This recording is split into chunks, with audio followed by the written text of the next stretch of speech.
Welcome to the Williamsburg City Council meeting of January 13th, 2022. Ms. Felico, would you call the roll?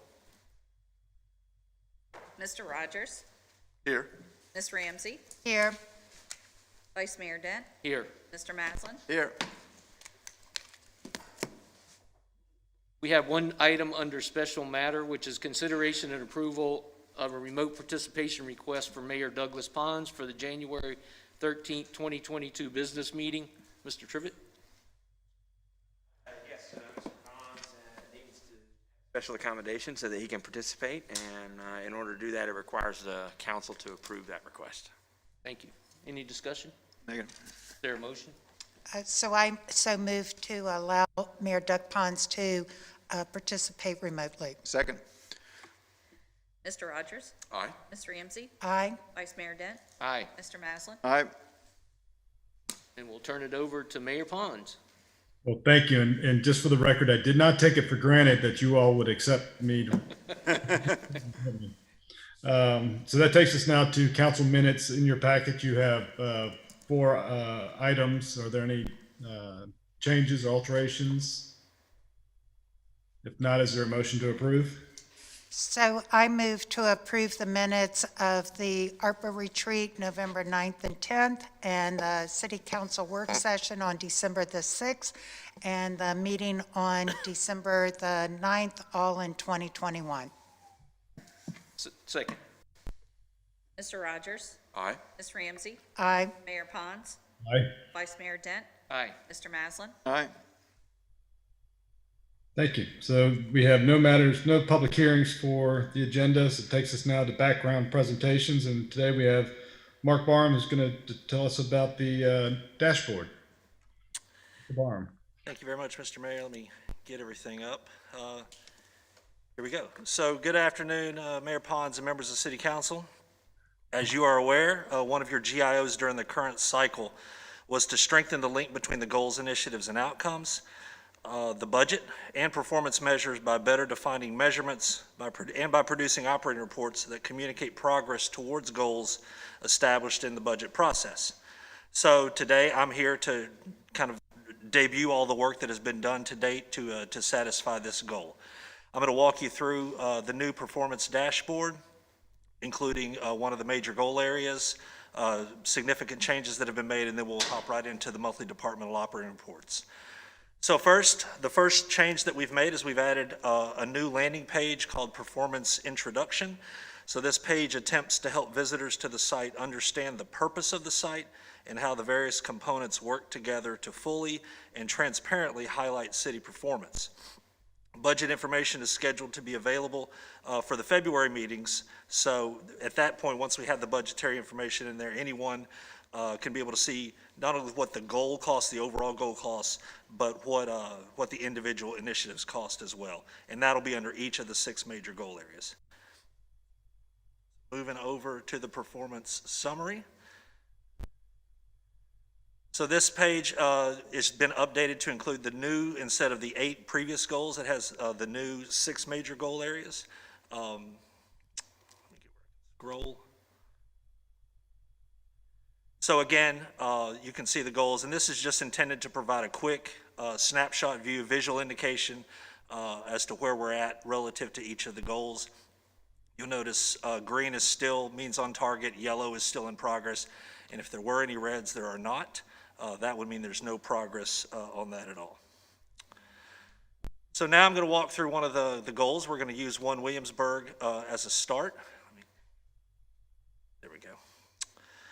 So you'll notice here at the top, and this kind of flows through all of the 6 major goal areas. There's the goal statement is included at the top so that everybody understands what the purpose of that particular goal is. And then it also has links to the various sections that are constant under each of the goal areas, including why this matters, what we're doing about it, how satisfied residents are. In the future February meetings, hopefully, there will be another section entitled How Much Does It Cost? And that'll attempt to link everything back up in terms of cost. So the majority of the key performance indicators are new, and are specific to each major goal area. We continue to use the same color combinations for KPIs, as you can see there for visual indication. Green is still completed, yellow is in progress, and red is still no progress on that. So before we get into the KPIs, I'm going to walk through each individual section, starting with why it matters.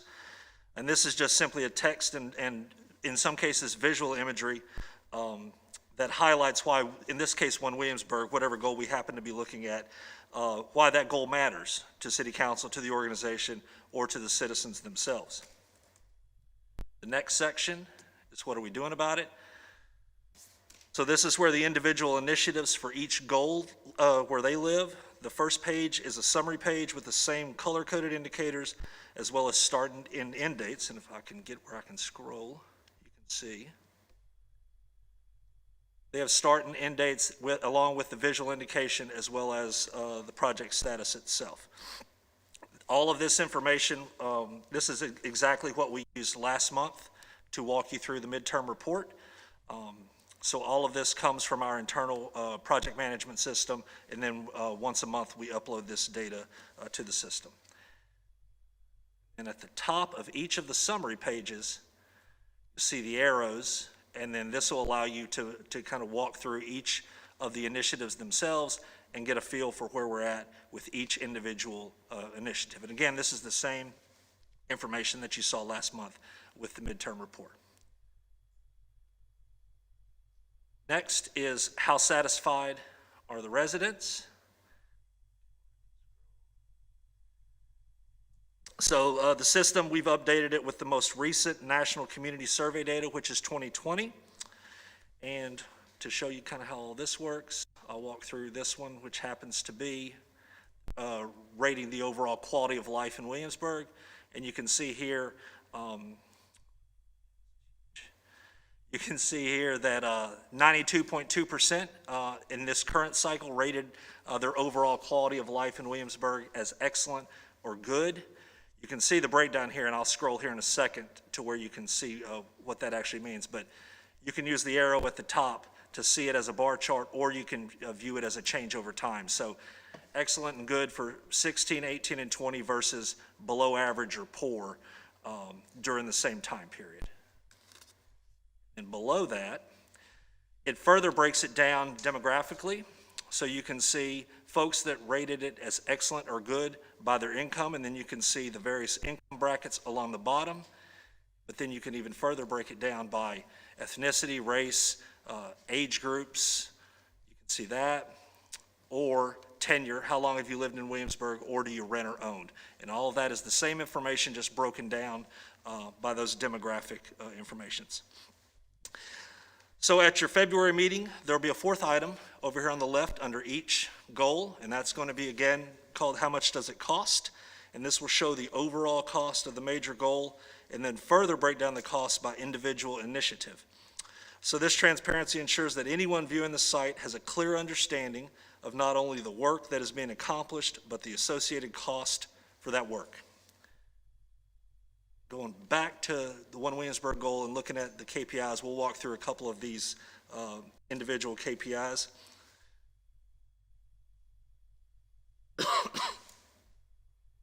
Click on it.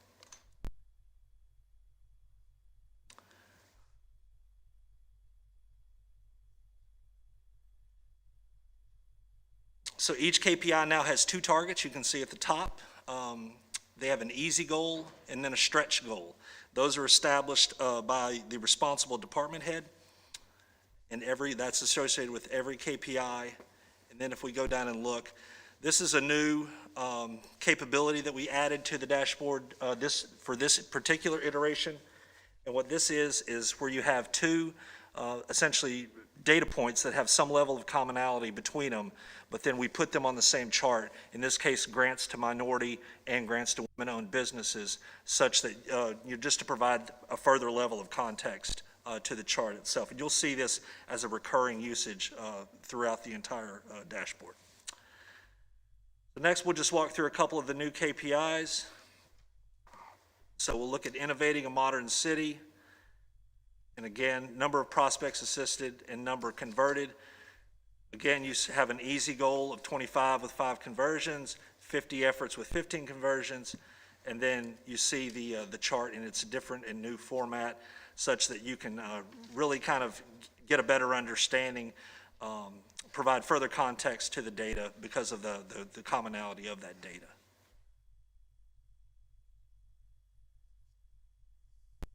So next, we're going to look at prioritizing safety and wellness, and this is probably, if I click on the right one, this is probably my favorite one because, again, this didn't exist in the old system, but now we're going to look at recreation park visits, and this is a really cool chart that really breaks down park visitation by the 6 major parks within the city. So you can see visitation to Kiwanis in context with Waller Mill, in context with College Landing, and so on and so forth. If you only want to see one of them, or if you want to see everything without Bicentennial, you just click on Bicentennial, and it goes away. You can throttle that back on or off. And again, that kind of flows throughout the entire usage of the dashboards. The last one I want to talk about is connecting with the world, and this is an example of a new KPI that we have, and this is total digital interactions. Again, the easy and the stretch, but what this one does is it measures total digital reach of the city website and the services, and we're measuring usage, visitors to the city website, we're measuring visits or engagements with Facebook of posts that the city made on their Facebook account, as well as their Twitter feed, and then LinkedIn page. So it's not just the amount of visits, it's how how folks are interacting with that and the level at which they're interacting with it, so that we can more effectively measure that level of engagement. Next, we're going to walk through the monthly operating reports. So a lot of the reports include either new or additional KPIs or metrics that we didn't have before. In this case, if you're looking at the city manager's report, you have number of positions filled versus number of positions budgeted. Those we were tracking, they weren't necessarily graphically displayed in the reports. We had the data, we decided to go ahead and put it out there, as well as a number of Facebook posts versus the number of tweets. Those are there. Again, we had the information.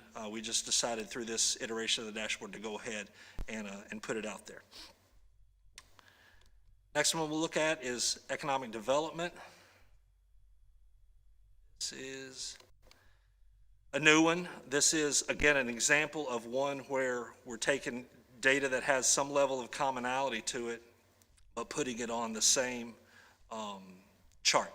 So incentives awarded to businesses versus net that comes back to the city versus the total taxes collected for the month. And again, you see that.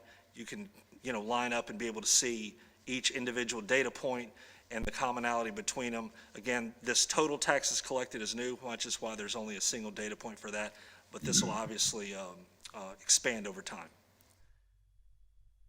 Last one I wanted to show you is under the IT report, and it's visitation to the performance management website. That's a good one. This is a good one because I cannot tell you, I can't impress upon you enough the sheer amount of work that has gone into this. Certainly not just by me or certain, but all the department heads and a significant number of staff to really kind of put this information out there and get it all in the same spot and make it where we feel as though it's useful information and it really tells the story. So what better metric to put out there that, after all of this work that has been performed to see are people actually using it? This, I will tell you, this is internal as well as external as well. I don't currently have a way to differentiate between internal or external uses. But it's a metric that we started tracking a while ago in anticipation of the new site, so that we can better understand or ensure that folks are actually using this for its intended purpose. So that's the new dashboards in a nutshell. There's obviously a lot of information out there, a lot that I didn't touch on. Again, significant amount of work by all the department heads, by city staff to get us to this point. Be on the lookout in February for the what it costs, or I forget what we're calling it now, but it's essentially the budgetary information. What does it cost us to achieve One Williamsburg, and what does it cost us for the individual initiatives under that? So more exciting stuff coming to this in the future, but with that, I would be happy to answer any questions. Well, thank you, Mr. Barham. Definitely a lot of information in here, and I know a lot of hard work goes into getting the data into the system so that it's presentable to the staff, council, but mostly for the public. This is in an effort to make sure that we're very transparent, and looking at what you provided, I think we've got we've made that happen for the folks. So looks like it's pretty easy to use, and really well planned out. So my compliments to you and all those that have worked to put it on there. Mr. Vice Mayor, do you have any comments? Yeah, Mark, thanks for the presentation, and most of all, thanks to you and all of the city staff, department heads for the work that's gone into this new platform. And I think, as you pointed out in your presentation, it's extremely important for the community to tie those indicators to the GIOs, and I think it tells the story. One question I did have, with the changing technology, do you see this as a platform that's going to be around for a few years, so that you and staff doesn't have to go through that this process again? Yeah, I think I certainly see them being around for quite some time, and I really think that in terms of capabilities, we're really just scratching the surface in terms of what the site can do for us. Throughout this process of getting us to this point, there's been a pretty steep learning curve where we have to rely on the company to do a lot of the work for us. I think that we've kind of cut that learning curve down a lot, and now moving forward, we'll be able to do a lot more, provide access to this data, and then display it in-house without having to go back to the company and kind of, be at their mercy to do it. And the only other question I had is that, especially in the monthly operating reports, is there still a review of that, where maybe some of those, because there's still quite a few metrics in there, that those metrics could be, the department heads determines that this metric is not important. Absolutely. I think we all consider this somewhat of a living, the GIOs are the GIOs. They're set for a couple years. A lot of this is a living type system. The department heads, as part of this process, weighed in on which metrics they felt as though were important in terms of telling the story of their what their department has been doing or how they're operating. There were some changes made in that in terms of additions and subtractions. But no, I fully intend that this is going to be a living type system moving forward, and that there will be some additions and subtractions. As there's really no reason to have information out there that's not useful, and if it's not useful, we'll take it off. Thank you. No, but I would just encourage you all to take a look at that introduction. I think Mark showed it at the very beginning, because it really tells the story of what we're trying to achieve with this. And it really boils down to basically 3 layers of measurement, right? And one is the stuff that we measure but don't really have an impact on. I gave the example of library cards. There's no department who's actively trying to increase the number of library cards we issue. That's a function of the library, and it's not something that we're working to change. But it's an indicator of how successful the library is in the community. It's an important measure as we think about budgeting and et cetera. And so that's the first tier, sort of those daily things that the city does that we measure and count, but don't necessarily spend a lot of time trying to influence the number.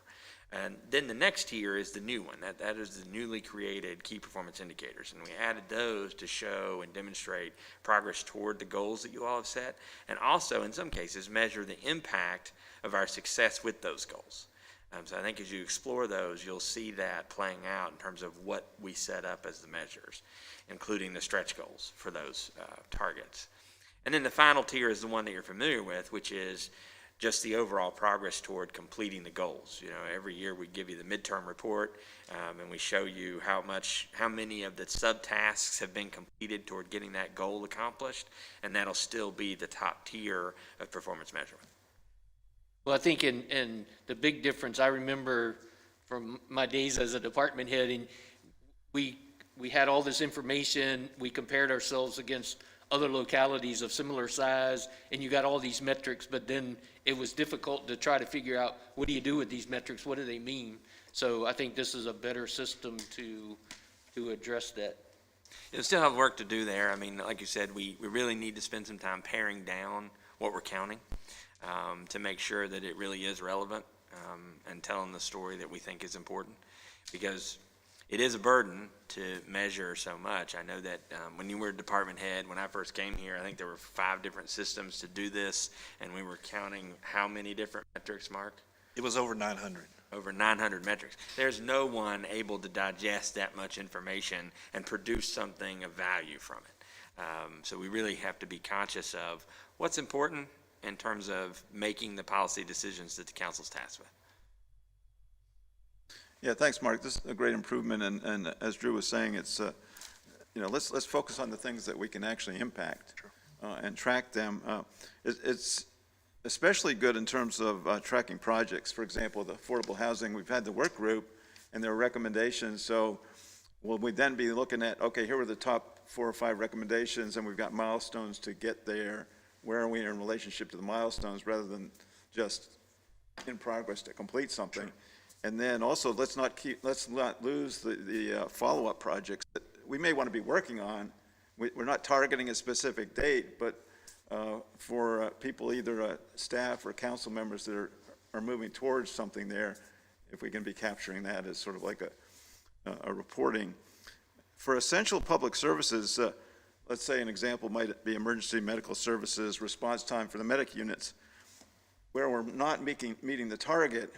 Is there some way to incorporate, well, what are the countermeasures that we're working on to show, how we identify how we can improve, and rather than just sitting back and reporting what's actually happening? Sure. No, I think that's something that's very doable. It's a matter of sitting back and understanding what the issue is, and then figuring out, as you said, the kind of the countermeasures to that. As long as it's a measurable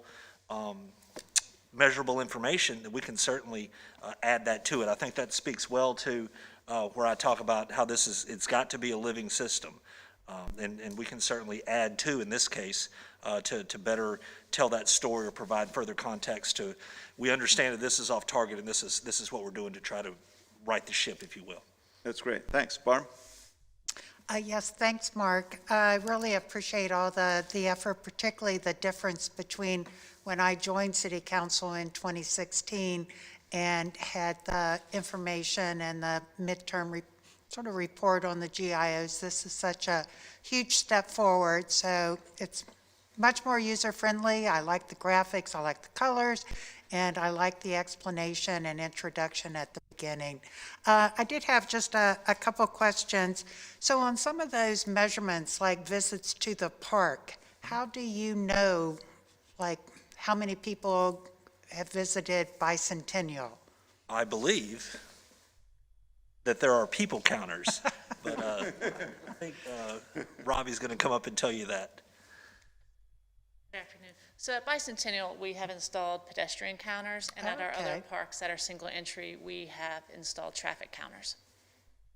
Good, didn't know that, so appreciate that. And then some of the other things, like the tweets, is that something that's automatically updated every time someone tweets or retweets? So within any of the social media platforms or the website itself, there's analytics programs built into it that we can go in and analyze over that current month. Actually, it's not even our analysis. They just present us an analysis that says this is the number of tweets that went out. In the case of Twitter, this is the number of tweets that you sent out, and this is the engagement associated with those tweets. And we just record that information and present it out. So that would be the same for anything similar to that kind of data Absolutely. that's being collected. So, and as you said, the information will be updated, and will the pictures of the staff be updated as well? Because it looked a little different of your picture up there than the way we see you I was hoping now. that, I don't know why I decided to use my report for one of those, but I think we have a more update the up-to-date pictures if they get better. That's it. Yeah, yeah. Mine tend to get grayer as we go on, so maybe I'll keep that one up there. Yeah, thank you very much. Thank you so much, Mark, to you and your team and to all the department heads that contributed to this. It's an unbelievable amount of data that we are just giving to the public to look at. I'm not familiar of other localities that have so many metrics that they are outwardly reporting. So that's really exciting for us. There's also a lot to be proud of in there, such as the surveys of how much people enjoy living within Williamsburg. So I'm really excited to see it. I had two recommendations, one of which on your last point of tracking how many people are viewing the performance metrics. If you go to the city's website right now, it's the beautiful footage of the Stryker Center as it flies by, and then on the left hand there are mostly our social media accounts. Sure. But there looked like there was a space to potentially move the open government icon, which is a little bit below, you have to scroll to it, up to the top left. Okay. And I think that would be Sure. helpful. We want people to see it right when they come on, whether they live in Williamsburg or are traveling. That way they know, here's what they've done in the past, here's how they're improving, and here's what some of the long-term goals are. So that was one. And the second was some of the ongoing committees. The Affordable Housing Work Group was brought up. It's probably a little harder to quantify their work since they're ongoing committees, and then the end of their work is a set of policy recommendations. So the one that jumped out at me was the Truth and Reconciliation Committee. Right now is red, which is reporting Sure. off target. But I know that they're meeting regularly. We have representatives here. They have a retreat at the end of the month. So maybe there's a way to manually go in and, at least after their first or second meeting or the organizational meeting, put in progress in progress. Sure. As if to say that they are meeting and this is something that we're working towards. Yeah, there are instances where we can override because it's not necessarily, as you pointed out, a measurable type piece of information. There's instances where we can go in and override that. Right. Well, I mean, all in all, it's an amazing resource. I'm excited to, keep going back to it to see how we're changing and to promote it however I can through different channels. But thank you, and thanks to everyone for your work through it. I'll just take an opportunity to remind you, because I think we frequently forget the amount of work also happening sort of is still in the background, and we've talked about it before, but this is brought to you through two different software applications. The tracking of the GIOs has its own project management system that we use in the background that the public never sees. And there are a lot of functionality pieces to that where we can add notes and PowerPoints and things from meetings and all of those kinds of things that we've not yet moved to the public venue. And once we do that, then this dashboard will be a great place to track the progress of those types of projects, because you'll be able to go and see, okay, well, here's the last 4 meeting PowerPoints, and here's what the discussion was, and here's the summary of what happened from the person responsible for that project. So we're headed in a good direction. I think in the end, what you said is correct, Councilman Rogers. This is going to be an enviable system that we can market as a real success in terms of performance management for local government. And all the credit goes to Mark. He's managed this process exquisitely well. Well, good. And I certainly appreciate all the comments from my colleagues on council regarding the effort that's gone into this. It's clear that this is a good system. And listening to you, Mr. Trivette, there's certainly a lot of tools that are available to the city staff that effectively make you all more effective. And so I appreciate that we're heading down this road. Okay, so Mr. Barham, thank you for that. Next is reports, monthly financial statements. Ms. Dameron, I presume you're going to tell us about it and walk us through it. Sure. Good afternoon. And as we look at our monthly financial update, I want to start with our COVID recovery. Like that report because it's a good look at our major revenues in the general fund as well as the sales tax and tourism fund. And today, I want to focus my comments on comparing the actual data for December 2021 to the fiscal year 2019, and that's because that's the last full year before the pandemic. And then also, of course, comparing to where we projected early on that we would be as of December. And this month I've added where I anticipate if the trends continue, we might land at year end for everything except for business and professional occupational license, and that's not due until December. I don't really feel like I have the data yet to forecast that. And also in terms of FY19, that was, I know looking at my trend data, the B poll was a little bit of an outlier in that it was a little bit larger than the other trend years that I was looking at. And as we compare the actual, which is column F for the current year, to FY19, I've highlighted the tourism sales tax and the $2 lodging tax, and I did that because, with the exception of B poll, that those are the only two that have not either met or exceeded where we were at 2019. So to me, even though I know had COVID not happened, we were trending very well in 20, it's still a bright spot to be celebrated at this point.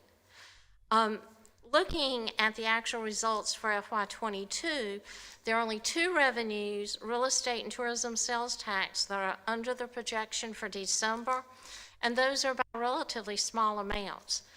At this point, actual revenues presented exceeded the projection by almost $1.8 million. And then column I shows at this point the year-end results for all revenues reported with the exception of B poll. And these revenues combined exceed their FY22 budget by approximately $1,660,000. And of that, almost $1.3 million is in the general fund. So I would say that, and of course, compared to the projection, we're ahead of where I project it to be by about $1.8 million. At this point, other general fund revenues and the expenditures are within the budget expectations. In terms of the sales tax fund, I would anticipate that we'll see that interest income will come under budget just because of what we see happening with interest rates at the moment. And then in the utility fund, our water revenue has increased 19% compared to FY21, and the sewer revenue has increased 20%. Both of these increases are consistent with increases in consumption. And with the exception of the sewer system expenses, our expenses are in line with budget. The increase in the sewer system expenses are reflective of the increased revenue that we collect on behalf of the Hampton Road Sanitation District and pass through them through an expense line item. As of December 31st, utility operating revenues exceeded operating expenditures by $323,000. The utility fund was budgeted to draw about $1.3 million from reserves, and of that draw, $915,000 was for capital improvement projects and $396,000 for operations. And based on the results at this point, I would anticipate that we could finish the year without pulling from reserves for the operational cost, and perhaps even cover some of the cost of the capital improvement fund. I'd also at this point like to draw your attention to page 12 of your monthly financial report, and this is the last page of the financial report. We've added an ARPA report, and the top portion of that report is a summary of revenues and expenditures to date. And this section includes the ARPA state and local fiscal recovery funds of $18.4 million, the ARPA tourism funds of $670,000, and the ARPA municipal utility relief funds of $51,883. And then the total expenditures in each category is of December 31st. The bottom half of the report breaks out the ARPA recovery expenditures by projects and whether those expenditures are from restricted revenue or revenue recovery funds. Now, the final rule has been released, and we'll be modifying and updating this report to incorporate provisions of the final rule that was released earlier this month by the U.S. Treasury. In addition, as we validate eligibility requirements and feasibility of projects, we'll bring forward budget amendments requesting City Council's approval to transfer funds from the framework appropriations to specific projects. And then once City Council approves those transfers, they'll be added to this report in the following month. And later in the meeting, we'll be requesting approval of 2 projects, and should City Council approve those, they will show up on this report next month. And this month's report shows that $669,493 has been expended in ARPA funds, and these expenditures were for premium pay for essential workers and the real estate tax relief programs. We also expended $51,883 of utility relief funds. The relief funds were for residential accounts only, and accounts that qualified for relief funds had an outstanding balance of $60,700. The relief funds reduced that balance by 86%. The average balance of qualified accounts prior to the credit was $290, and after the credit was about $40.60. Those are, of course, averages, so if we were to look at the individual accounts, the outstanding balances would range between $300 and $1. And then each qualified account, the responsible party was sent a letter in December that explained the program and also gave the amount that would be credited to their account. And that concludes my formal comments. I'd be happy to answer questions. One thing before we go to questions, I just wanted to point out that, I don't think you said this, Barbara, but we have received the final Yes. rules for ARPA, and it's quite a document, and so the finance staff's been going through that. And the reason I wanted to point that out is because on the ARPA sheet of the financial report, you may start to see some changes, particularly in that line in the second sort of grouping of numbers, where we've divided out the total funding of 18.4 into restricted and unrestricted. There may be some movement in the numbers there because they did provide additional clarity on how to calculate those 2 categories. And so we may be moving more money into unrestricted from what was there before, as that's gotten more clear as to what can be counted. Good. Well, Ms. Dameron, I certainly appreciate the report. It is good news when you look at the COVID recovery report that the numbers, are in the positive for the most part. And so, that it came with a lot of effort to make sure that we tightened our purse strings and managed efficiently. And going to the ARPA report, I think it's great that you added this so that it allows us the opportunity to see the flow of the money and keeping it separate from just general funds, which is likely a requirement of the ARPA rules. The question I have, when you talk about the tax relief program, does that number also include the real estate relief program? Yes, it does.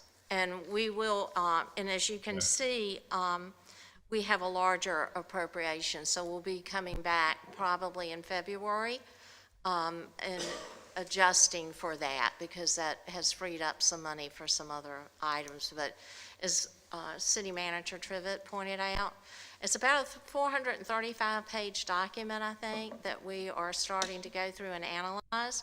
And it does provide for a change in how the revenue recovery funds are reported, so we're working on that.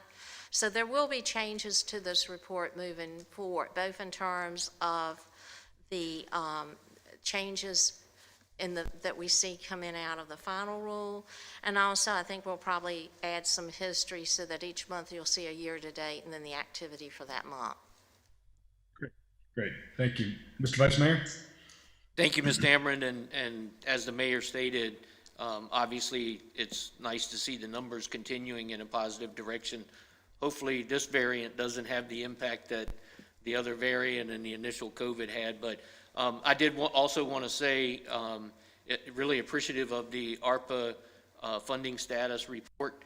Even though many of those large projects will come back to City Council for approval, it's still nice to have that to track the flow of money as we go through this ARPA process. So I really appreciate having that in front of us. That's all I have. Thanks. Could you throw that slide up again on the screen? So I think one of the takeaways from what we're seeing here is if we take a look at the hotels, so looking at the last line, the $2 lodging tax line, we're seeing that we're off about, 20% from what we were before COVID in terms of, that may give us an indication on occupancy. But if we look at the actual lodging tax, we've actually exceeded it by a small percentage, the revenue coming in, which seems to indicate that the people that are staying here are actually paying more than they did before. And the caveat is we have excess capacity in several areas. Number one, we know that not all our hotels are online 100%. And then also we know that we have not seen the recovery of both group travel and business travel. So it is a good indication in terms of trending how we could be going forward on that. Yes, I was very pleased to see how close that was coming in to where we were, and actually just a little bit ahead of where we were in FY19. The other thing that I'll point to too is that even as you'll see that I'm anticipating our sales tax performance, and I have included in that the fact that we are paying back $300,000. And if you look on, I think it's page 8 or 9 of your report, it looks like that's down, but if you know about that 100,000, it's actually, probably the largest collection we've had in December going back to 2014, so. That's good. Well, thank you. Barb? So again, my thanks. I don't have too much to add to what my colleagues have said. Particular, just want to again express appreciation for creating a page just for ARPA, not only for us, but I think that will really help guide the public to keep track of some of the big projects that we talked about during our retreat and to see how things change over the next couple of years. So, thank you. Thank you, Director Dameron, for adding that ARPA page and for continuously updating us on COVID recovery. I had a question on the COVID slide, Mark, if we could go back. Thanks, sorry to make you keep flip-flopping.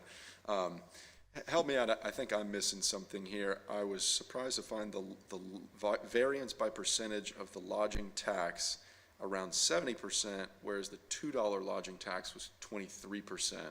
And I would have thought that those be a little closer correlated as they have to do with lodging, maybe not by numbers, but at least from the percentage over what we had projected. Is there a reason that there's a disconnect there of about 50%? Well, I really need to dive into that with some of the, I think, Smith Travel data. And so perhaps I can look into that and see what I'm seeing with that.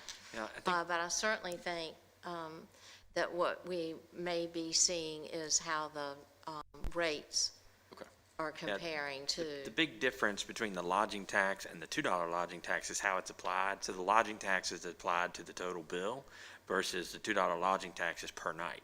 Right. And so what $2 lodging tax really indicates is how long the stay is, as opposed to any other type of metric. Okay, so extra room service and whatever else you have charged in the room probably accounts for That's some of that irrelevant in additional the charge. $2 tax. Yeah, okay. So but that would be applied to the total lodging tax. That makes sense, okay. Because Mayor- just to clarify, wouldn't a stay at a $70 a night room have the same $2 tax collection as one at $150 Right, and that's a night? that's why Barbara said it's sort of a function of the rate in terms of the overall lodging tax, and then the $2 tax is really just a measurement of how many nights they stayed. Okay, that makes sense. That computes. The last slide on the ARPA funding, I was just curious, there's a piece of the premium pay that's in unrestricted, whereas most is in restricted Right. funding, and I was just curious why it was broken up a little bit. Sure. So at least in the interim final rule, which was what that split at this point in time was based on, there's specific guidelines on what qualifies or is eligible to be used with restricted funds, and that has to do with the type of work that they're doing and the interaction with COVID, versus others that may be essential workers, but just don't meet that criteria. And again, that may be, as we study this final rule in more depth, you may see a change in that split as well. Okay, good. Well, good to know that it's no longer temporarily final, whatever else they call it. That's all for me. Thank you. Thank you, Director Dameron. Okay, so that takes us to monthly departmental operating reports. I think you've covered that, so we don't need to get into that unless there's something else to be added. No, sir. Okay. Any managers report?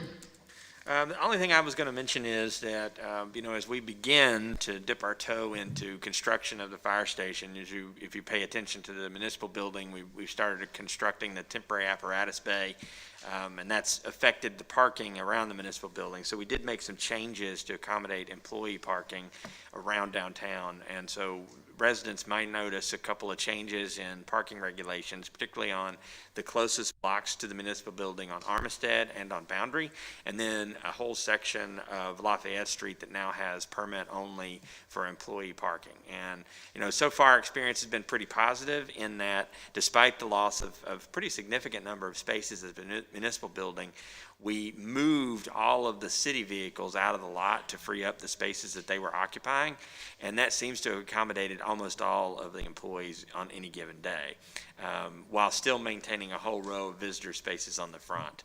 And so we still need to make a few changes to the parking process around the municipal building, including adding some restricted spaces for employees that need to be a little closer on a particular day or permanently. And also, we just need to keep an eye on how many people are having to park somewhere else as we, COVID is helping because we don't host a lot of in-person meetings at the municipal building. But if we get back to hosting meetings in the next 2 years as construction goes on, that may be a challenge in the parking lot. So we'll just keep an eye on it. Just wanted you to know that the permit parking process for employees is underway and seems to be working well. Thank you. Anything from you, Ms. Shelton? No, sir. Takes us to new business. First, item A, consideration and approval of the contract with SEVERN for the Hyperconverged system replacement in the amount of $103,907. Mr. Barham. Thank you, Mr. Mayor, members of council. So the city relies on this hyperconverged storage and compute system, which is essentially a system where we run all of our servers that run specific applications or systems in the city. They're all virtual, meaning there's no physical hardware for each individual server. They all run on this one singular platform. This current system has been in place for over 6 years, and it's reaching its end of life from the manufacturer currently in 2023. Additionally, the system lacks many security features that are now commonplace in systems such as this. ARPA funding allows for the purchase of systems such as this to enhance cybersecurity posture across the organization. You'll remember during City Council's ARPA retreat, money was allocated for this project to replace this system and provide for significant enhancements of the city's cybersecurity posture. So we've obtained a quote from SEVERN, the vendor that we deal with for this type of work, to replace the existing device with the latest model, complete with advanced cybersecurity enhancements and upgrades. Total amount of the quote is $103,907.76. So the staff recommendation is to authorize the city manager to sign a contract with SEVERN for replacement of the city's hyperconverged environment in the amount of $103,907.76. And I'd be happy to answer any questions you may have. Thank you, Mr. Barham. It's just the new reality that we live in, that we have to protect our data and have, the best software and equipment available to make sure that hackers don't get into our system. This would thwart against what happened at the General Assembly just the other day, would it not? Yes, sir, it would. It's I hate to say absolutely. I don't deal in absolutes in my work, but it would certainly go a long way to ensuring we're protected. Okay, good. Mr. Vice Mayor? I have no questions, but just thanks, Mark. That's why we rely on you to tell us what we need to keep our system going and keep it secure. So thank you. Thanks, Mark. So in this, what looks like a single source procurement, Can you explain, the procedure we go through to justify single source? Sure. Well, this is not necessarily single source, but we rely on a specific platform. Platform's called Nutanix, and this is the vendor that has the state contract that's associated with this. So that's how this appears to be sole source, but it's really just on a state contract through So a this is like singular a vendor. piggyback approach. Yeah, exactly. Okay, thank you. Thank you, Mark, for trying your best to keep us safe. I think we've all read not only about General Assembly, but ransomware for Richmond, Baltimore, all over the country. So it's nice to know that you have things sort of under control. My question was, you said that the system that we have now has been in place for about 6 years and scheduled to run out 2023.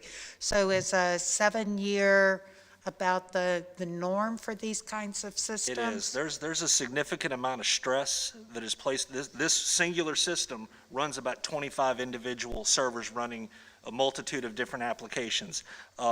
Technology on these systems changes quite frequently. In this case, the ability to provide various levels of encryption and protection of that data is really the need to go ahead and move forward. This was a system we were going to have to replace regardless. We're just using the ARPA funds to handle that for us. And you mentioned that technology changes all the time, so I assume that there are sort of bump ups throughout the contract or the lifespan where the software gets updated as we go along. The software that runs these systems gets updated periodically, probably on the order of 4 to 5 times per year, to ensure that, a certain threat is made publicly available or not publicly available. They release an upgrade to the software that addresses that threat. So that's a constant, ongoing initiative that we have. And you mentioned that it takes care of so many different servers. Is this system upgraded all at once, or is it sort of a phase-in that you do certain number now and another in 2 months, or? No, this will be, the beauty whack. of going with the same manufacturer is that we'll have this new system up in place and running, and then we'll just start doing simple migrations of servers from one platform to the other. And then as they move over, they'll be able to take advantage of those improvements in technology. Good. Thank you very much. Thank you, Mark. On top of what's been said, I have no updates or questions. I appreciate you looking after our cyber health. Is there a motion? So I move that City Council authorize the city manager to sign a contract with SEVERN for replacement of the city's hyperconverged environment in the amount of $103,907.76. Second? Mr. Rogers? Aye. Ms. Ramsey? Aye. Mayor Pons? Vice Mayor Dent? Aye. Mr. Maslin? Aye. Thank you all. So that takes us to B, consideration and approval of resolution number 20-01, a budget amendment for the fiscal year ending June 30th, 2022. Ms. Dameron? Yes, thank you. Resolution 2201 asks for appropriation of various grants that we have received. In the general fund, we're asking for a total appropriation of $16,329, and this is to cover our Williamsburg Health Foundation grant in the amount of $5,000 to expand the mobile integrated health program. It also includes DMV grants for selective enforcement, and this would be alcohol and speed violations, as well as some pedestrian safety education in the amount of $3,930. Also, a Department of Justice bulletproof vest grant, sorry, kind of all ran together, $3,674, and a grant at Waller Mill Park. It's called the Grow the Game grant. Would cover parks and rec education and recreational supplies for $1,392, and a donation from Holly Hills Garden Club for beautification, $2,333. And then the capital project fund, we're asking for an appropriation of $34,616. This is an emergency medical service grant to purchase 10 Tough books, and this would assist in moving patient records and complying with new reporting software. And in the Public Assistant Fund, we received $7,544 in additional state funding without a local match, and this is for adult protective services for individuals impacted by COVID-19. Staff would recommend that City Council approve 2201 appropriating the grant funds. I'd be happy to answer any questions. It was good. Thank you, Ms. Dameron. It's always good to get grants, and so I don't think there's any issues with this, but Mr. Vice Mayor, any questions? No questions. Yeah, thanks, Barbara. So, yeah, public safety and human services are primary responsibilities of city government. And I think, we heard last year that great presentation on mobile integrated health, how we bring together human services, the police department, and the fire EMS to actually provide solutions that will help the community and reduce emergency calls. So I definitely support this. I have no questions. I just give credit to all of the department heads for constantly being on the lookout for such grant opportunities, and know that they will continue to do so as we go forward. Thank you. I have no questions either. Thank you, Director Dameron. So I move that City Council approve Resolution 22-01 to amend the budget for fiscal year ending June 30th, 2022. Second? Mr. Rogers? Aye. Ms. Ramsey? Aye. Mayor Pons? Aye. Vice Mayor Dent? Aye. Mr. Maslin? All right. Thank you. That takes us now to item C, consideration of Resolution 22-02, amending the American Rescue Plan Act, ARPA, funds for FY22 budget to approve the Williamsburg Redevelopment Housing Authority's safety and security project in the city's cyber infrastructure replacement projects. So in December, City Council passed a resolution that appropriated the framework plan for ARPA funding. And at that time, we agreed that we would come back as we validated the eligibility for projects and the feasibility and request transfer from that framework appropriation into specific projects. So at this time, staff is ready to move forward with two of the projects. These projects would be in the broad framework of One Williamsburg, and it would be the Williamsburg Redevelopment and Housing Authority Safety and Security Project in the amount of $250,000. This would purchase a web-based security camera system and installation of additional lighting in and around the Williamsburg Housing Authority communities. And then for the cyber infrastructure projects in the amount of $275,000, and this incorporates 4 sub-projects, and those would be to backup infrastructure for disaster recovery of data, server software upgrades for increased cyber protection, storage and compute infrastructure replacement that would replace every server in the city and improve the city's cybersecurity, and firewall replacements to improve cybersecurity. We already talked about the ARPA report at the back of the last page of the monthly financial, and so should City Council approve these projects, they would show up on that report next month. Staff would recommend approval of the funding to move forward with these projects.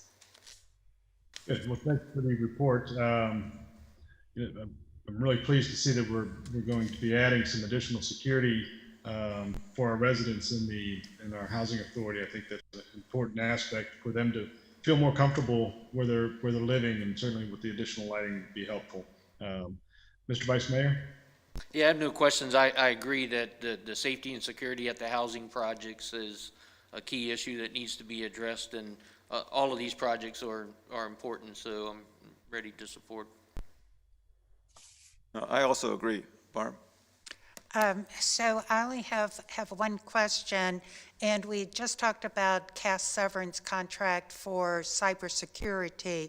So could you clarify that money as as part of or in addition to what's The listed here? contract with SEVERN to replace the storage and compute infrastructure, and the 103,000 is part of the 275,000. Okay, I just wanted to be sure that was clarified. And I think it's really admirable that we're using the ARPA funds to really make a valuable difference to the people who live in the housing and also for cities. So glad to see us get going and spending some of the money.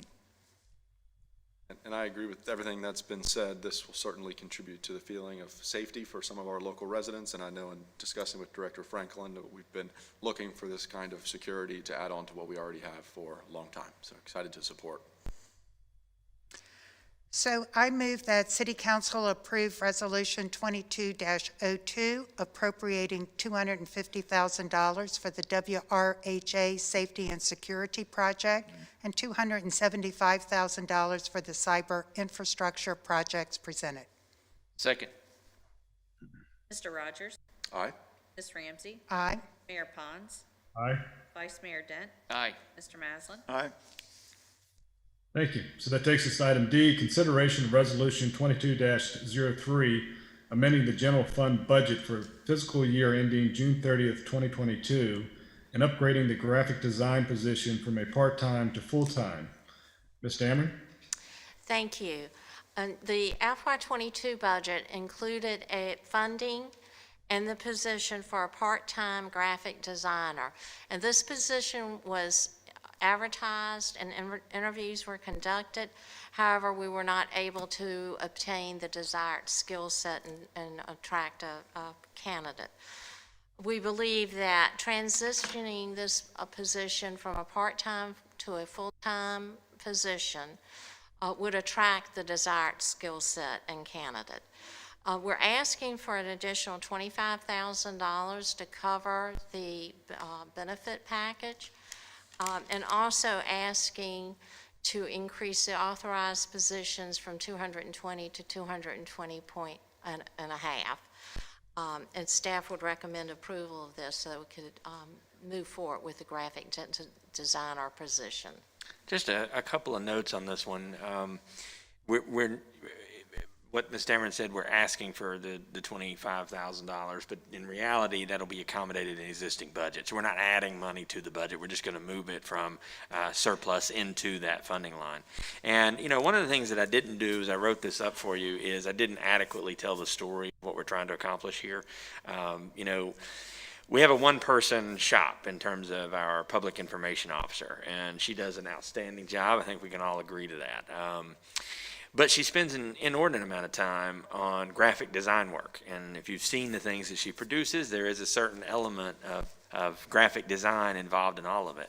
Even this week, I think her entire week has been consumed working on a project that requires a tremendous amount of design work.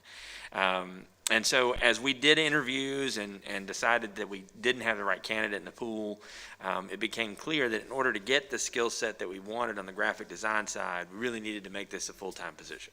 And it became my concern, did we really have enough work for a full-time graphic designer? Certainly there is a lot of graphic design being done in the city, and that's certainly also the trend as we move forward is everything that we produce needs to have a certain amount of polish to it that goes beyond what I can do or what Nicole can do, which are your current chief graphic designers at the moment.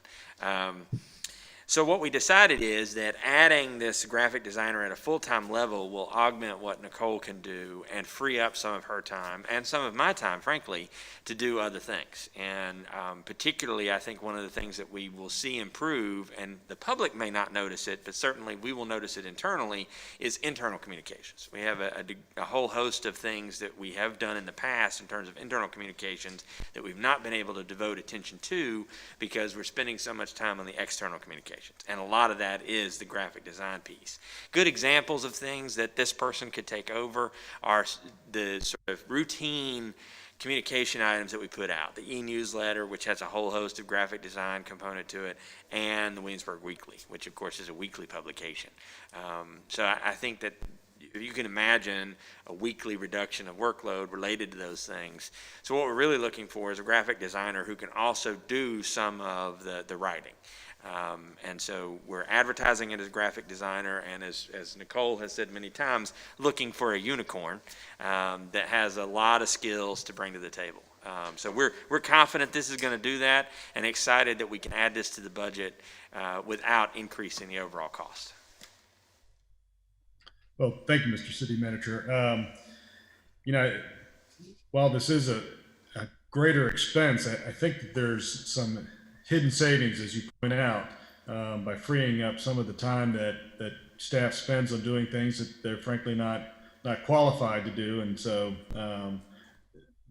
that would afford them the opportunity to then focus on the things that they are supposed to do. So I think that's kind of the silver lining in it for me to approve an additional full-time employee. So I'm willing to support this. Mr. Vice Mayor? Mr. Trivette, thank you for the additional information. As I mentioned to you earlier, when I read that, it appeared that it's a graphic designer. We couldn't get what we want. We're going to create a full-time position, but I questioned whether there was enough demand for a full-time position. So your explanation made it clear, and I think we certainly all appreciate what Nicole does, and you see things coming out after hours. And, you know, just in my neighborhood, we had a missing person, and I got the press release right away that they were missing, then they were found. So I know there's a lot of work that goes into that. So your explanation definitely supports the need for the position. Yeah, I agree. I appreciate Drew giving the rest of the story. I also want to point out that I think our staff is very qualified to do what they're doing now, and do it very well. And because we get all the press releases, we know that the public information officer's job is 24/7, and I think this will really help. So I'm in support of this. And I concur with what's been said, particularly providing the additional information. That's something that we discussed. And I also think it's obvious that the presentations now from the city over the past couple of years have really stepped up in quality. And I'm keen to say a picture's worth 1,000 words, and I think people really appreciate the graphics and the ability to grasp information easier and more comprehensively through the use of those. And also, as someone who had a gap in health insurance benefits, I can fully understand the reasoning and the need to incorporate those into the position. So I'm in favor of that as well, of this as well. And I agree with all that's been said. We're being very purposeful now to track our tweets and Facebook posts and press releases, and as it's been said, sometimes those come out late at night as our one-woman shop is doing so well, but also working so many hours. So the idea of a graphic designer, in initially just reading the title, didn't compute, but in learning more about it, I understand how much time it'll free up from other folks who have worked on graphic design. I remember with the comprehensive plan that I worked on in the Planning Commission, the format of it changed substantially to this year's, and I'm sure a lot of that graphic design work might have fallen on our interim director, Burke. And so that's a good example of how other staff department heads outside of just the city manager's suite could really rely on someone in this position, free them up from their work, and make sure that the information we're putting out to the public is digestible. So I'm in support as well for the change to a full-time position from part-time. So I move that City Council approve Resolution 22-03, appropriating $25,000 and increasing authorized positions from 220 to 220.5. Second? Mr. Rogers? Aye. Ms. Ramsey? Aye. Mayor Pons? Aye. Vice Mayor Dent? Aye. Mr. Maslin? Aye. Okay, so it takes us to item 9, schedule of meetings. In your agenda and posted on the website on the agenda are meetings coming up in the future. Just as a reminder, Martin Luther King Day is coming up and the city will be closed. Is there anything to be added to that? No, sir. Next is our open forum, which is an opportunity for anybody in the audience to come forward and speak their mind. If there's anybody, please come forward. Seeing none, we'll close the open forum, and I believe we have closed session. I move to go into closed session pursuant to Section 2.2-3711 of the Code of Virginia for the purpose of discussing one personnel matter per subparagraph 1 concerning appointments to boards and commissions, one property matter per subparagraph 3 regarding disposition of residential development property of which discussion in an open meeting would adversely affect bargaining position or negotiating strategy of a public body, and one matter pursuant to Section 29 regarding the discussion of the award of a public contract involving the expenditure of public funds and discussion of the terms or scope of the contract where discussed in an open session would adversely affect the bargaining position or negotiating strategy of the public body. Second. Rogers? Aye. Ramsey? Aye. Mayor Pons? Aye. Vice Mayor Dent? Aye. Mr. Maslin? All right? Okay, we'll go into closed session and return thereafter.